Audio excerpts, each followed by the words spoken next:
महापुरुष कहते हैं, पहला कदम अगर आपका सही है तो समझो आपकी यात्रा आधी तय हो गई, लक्ष्य आधा प्राप्त कर लिया आपने।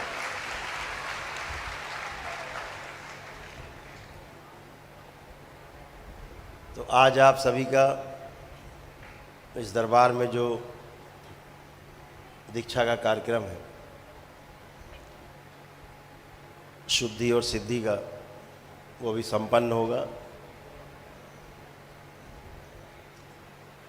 गर्मी बहुत पड़ रही है, इधर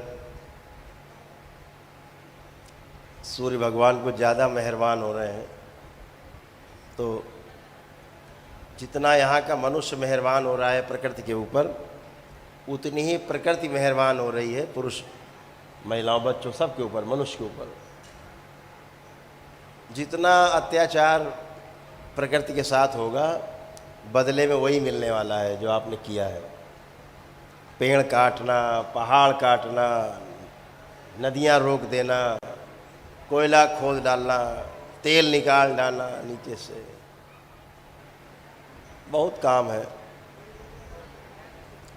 जो आदमी बहुत तेज़ी से लगा हुआ है। अब तो दैत्य लग गए हैं, मशीनें हैं दैत्य की तरह।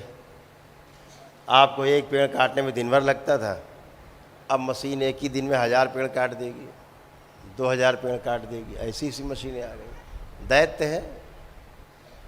तो जैसा प्रकृति के साथ संघार चल रहा है, प्रकृति के साथ अत्याचार चल रहा है, प्रकृति बदले में संतुलित करती। प्रकृति कोई बदला नहीं लेती आपसे। आप अगर अपने घर में आपका बच्चा कोई सामान इधर का उधर कर देता है तो आप कोई उसको जान से नहीं मार देते, आप केवल क्या करते हो, फिर से सामान को उठा करके वहीं पे रख देते हैं। यही काम प्रकृति करती है। जब प्रकृति के साथ हम तमाम अत्याचार करते हैं, तमाम विध्वंस करते हैं प्रकृति में, तो प्रकृति उसको फिर बैलेंस करती है, और उस बैलेंस करने में मानव जाति की जो है सब हेकड़ी निकल जाती है एक ही बार में। ऐसे ऐसे धरती डोली, पता लगे कि पूरे पूरे शहर गायब हो गए, सब भूकंप आया, सब गए। एकदम से बाढ़ आई, पता लगे शहर के शहर बह गए। व्यवस्था करती है प्रकृति अपने आप। तो मनुष्य जाति के पास अभी भी समय है सुधरने का। और ये काम कोई रिक्शा चलाने वाला नहीं करता, ये काम कोई पान की ठेली लगाने वाला कोई मजदूर नहीं करता। ये वो कर रहे हैं जो पढ़े लिखे लोग कहे जाते हैं। दुनिया के सबसे ज़्यादा पढ़े लिखे लोग, वो लोग पहाड़ काट रहे हैं, जंगल के जंगल कटवा दे रहे हैं, नीचे से धरती से तेल निकलवा दे रहे हैं, कोयला करके धरती को खोखला कर दे रहे हैं। जो काम जिसका जहाँ पर है, पहाड़ का जहाँ जो काम है वो पहाड़ का काम है, जहाँ समुद्र का काम है वहाँ समुद्र का काम है, जहाँ जंगल का काम है वो जंगल वहाँ बना हुआ है, जहाँ रेगिस्तान होना चाहिए धरती में वहाँ रेगिस्तान है। ये व्यवस्था है। लेकिन मानव जाति को तब तक चैन नहीं आता जब तक यहाँ का सामान उठा के वहाँ नहीं रख दे और वहाँ वाला यहाँ नहीं रख दे। जब तक रेतीले वाले रेगिस्तान में हरियाली ना कर दे और जहाँ हरियाली वहाँ बंजर ना कर दे, तब तक उसको अपनी योग्यता में विश्वास नहीं होता। तो ऐसी योग्यता दिखा दिखा के धरती का पूरा नाश किया हुआ है। बहुत वैज्ञानिक चिंतित होते हैं, अरे पानी चला जा रहा, पानी खराब हो रहा है। इधर चिंता कर रहे हैं, उधर खराब कर रहे हैं। वातावरण पूरा खराब किया हुआ है, वायुमंडल पूरा खराब किया हुआ है। ऐसा खराब कर दिया है कि श्वास लेना भी मुश्किल हो जाए। अभी वो दिन ज़्यादा दूर नहीं, 10-5 साल रुकिए, आने वाली पीढ़ी जो है ना, कंधे में सिलेंडर बांध के चलेगी, मास्क लगा के दिखाई देगी। जब तक ये नहीं करवा लेंगे, है ना, तब तक नहीं मानेंगे ये वैज्ञानिक लोग, कराई के छोड़ेंगे। इतना बढ़िया। इसके बाद अब धरती जो है जितना करना था कर लिया, आगे सही नहीं दिख रहा होगा कुछ करने को, तो चांद पे चलो, अब मंगल पे चलो, अब वहाँ कुछ नया करना है। अब चांदे गिरा देंगे ऊपर से नीचे। जब तक चांद को ले के नीचे नहीं आ जाएंगे, अब चंद्रमा पे कार्यक्रम बना रहे हैं, पानी नहीं कोई बात नहीं, पानी पैदा करेंगे वहाँ। ये आदमी कुछ भी करने के लिए, बाबा कहते ना, जो कुछ इस संसार में है वही हम सोच सकते हैं। जो हो सकता है वो हम सोच सकते हैं, जो हो नहीं सकता वो हम सोच भी नहीं सकते हैं। ये व्यवस्था है, इसको हमेशा ध्यान रखिए। अगर हवाई जहाज बनने के पहले, टेलीफोन बनने के पहले, तमाम अच्छे अच्छे यंत्र बनने के पहले जब वैज्ञानिकों ने इसको बनाने की कोशिश की तो उनकी हंसी उड़ाई जाती थी। पागल हो गया है, ऐसे कोई उड़ेगा? मशीन उड़ेगी हवा में? लेकिन उड़ती है, हजारों टन की मशीन हवा में उड़ती है, सबको बिठा के, और हजारों टन माल लाद के उड़ती है। तो लोग पहले हंसी उड़ाते ही हैं। तो वो जब सफल क्यों हो जाते हैं? क्योंकि अस्तित्व में है, ऐसा हो सकता था, जहाज उड़ सकता था, तो ऐसा वो सोच पाए। अगर वो उड़ नहीं सकता तो वो सोच भी नहीं पाते। ये व्यवस्था है। तो आप जो भी कल्पना करते हो, आप दरबार में जुड़ के देखिए। आपने, आप जो प्रार्थना करते हो, बाबा माँ से संकल्प करते हो, पूरा हो जाता है। पूरा होता है नहीं? तो फिर ये एक व्यवस्था है। आपने सोचा और हुआ। तो व्यवस्था में रह करके जीना सुखद है। व्यवस्था से बाहर जा करके जब हम पैर पसारते हैं तो कष्टकारी है, दुखकारी है। हम सभी को, जो हम सब लोग जिस रास्ते पर चल रहे हैं, मंत्र दीक्षा से फिर तंत्र दीक्षा की ओर आप जाएंगे आगे चल के। यहाँ बैठे तमाम लोग मंत्र दीक्षा से आगे बढ़ेंगे, तंत्र दीक्षा में जाएंगे। तंत्र का मतलब है व्यवस्था। व्यवस्था को समझने के लिए कदम उठाएंगे, अध्यात्म जगत की ओर कदम उठाएंगे। और वो अध्यात्म जगत ऐसा होगा जहाँ आपके प्रार्थना संकल्प से, आपकी ध्यान और साधना से आप स्वस्थ और मस्त बने रहेंगे।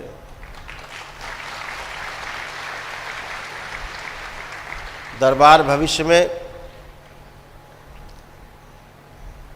बहुत बड़ी निधि इस धरती वासियों को, इन धरती वासियों में,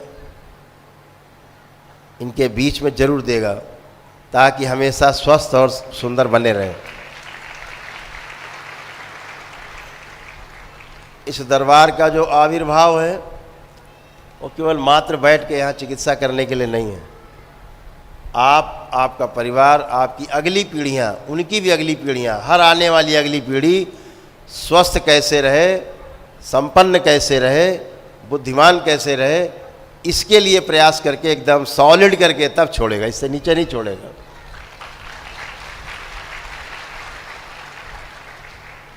जब घर बैठ के सन्यास मिले, घर में ही सन्यासी हैं हम, हैं, उसके लिए छोड़ के जंगल नहीं भागना पड़े, उसको छोड़ करके घर अपना पहाड़ों में नहीं भागना पड़े, अपने घर में ही अपने परिवार के बीच में रह करके हम अपनी ध्यान साधना कर सके, उस ओर आपको धीरे धीरे धीरे धीरे एक एक कदम आपका बढ़ा रहा है, ताकि आप इसके अभ्यस्त हो सके और देखने वाले भी समझ सकें कि हाँ बिल्कुल सत्य है। हम बगैर घर को छोड़े, बगैर घर से भागे हुए अपने घर को ही हम स्वर्ग से ज़्यादा सुंदर बना सकते हैं।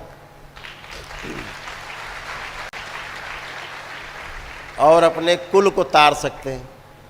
ये एक व्यवस्था बनाई जा रही, धीरे धीरे सबको दिखाया जा रहा है, बताया जा रहा है कि हम अपने घर में रह करके ही अपने को, परिवार को स्वस्थ और सुखी रख सकते हैं। मानव जीवन का लक्ष्य यही है, स्वस्थ रहना, सुखी रहना। हाँ, ये मानव जीवन का लक्ष्य है, स्वस्थ रहना, सुखी रहना। और कैसा स्वस्थ रहना, सुखी रहना? निरंतर स्वस्थ रहना, निरंतर सुखी रहना, बीच में कष्ट नहीं आए, स्वास्थ्य गड़बड़ नहीं हो, दुख नहीं मिले, ऐसा सुखी रहना। तो ये सब आप सब कर पाएंगे, आगे चल के सब कर पाएंगे। धीरे धीरे एक एक कदम आपका सधा हुआ उठेगा। धैर्य की आवश्यकता है। आप सभी ने दरबार में जुड़ करके आस्थापूर्वक, श्रद्धापूर्वक, विश्वासपूर्वक जो तमाम दरबार के नियम पालन किए हैं और कर रहे हैं पालन, ये आपको नित्य प्रति आपको उसका फल भी मिल रहा है, आपको और आपके परिवार को भी।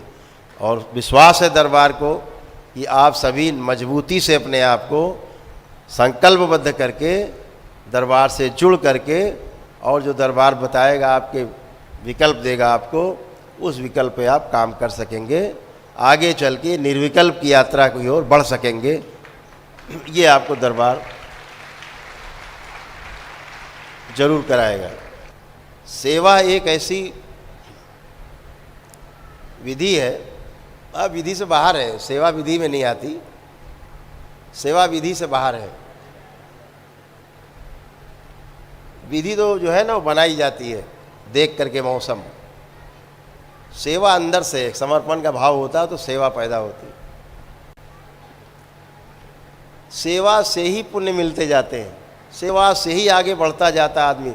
जो आप ध्यान साधना करके तमाम लाखों जप करके दशांश करके आगे बढ़ते हो, ये सेवा से ही आगे बढ़ते रहते हैं, अपने आप लेवल क्रॉस करते रहते हैं।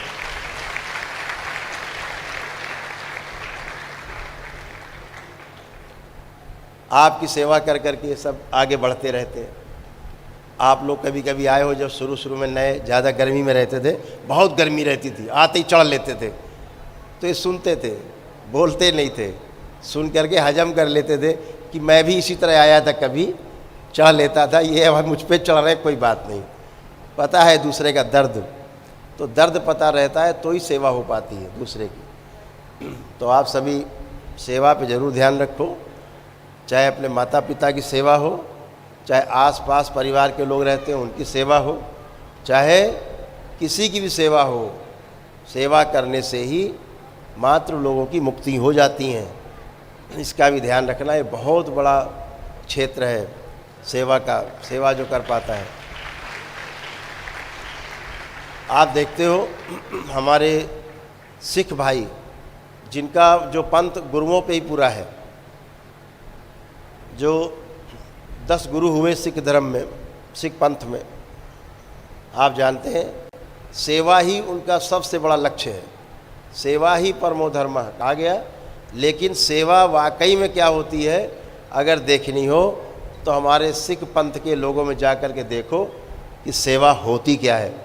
बड़े से बड़ा करोड़पति अरबपति आदमी भी, बड़े से बड़ा ताकतवर आदमी, बड़े से बड़ा राजनीतिज्ञ गुरुद्वारे के बाहर बैठ करके जूते चप्पल आपके साफ करता है, कार सेवा करता है बैठ के। सेवा सीखो। सेवा से आपका अहम नष्ट होता है, सबसे बड़ी चीज़ है।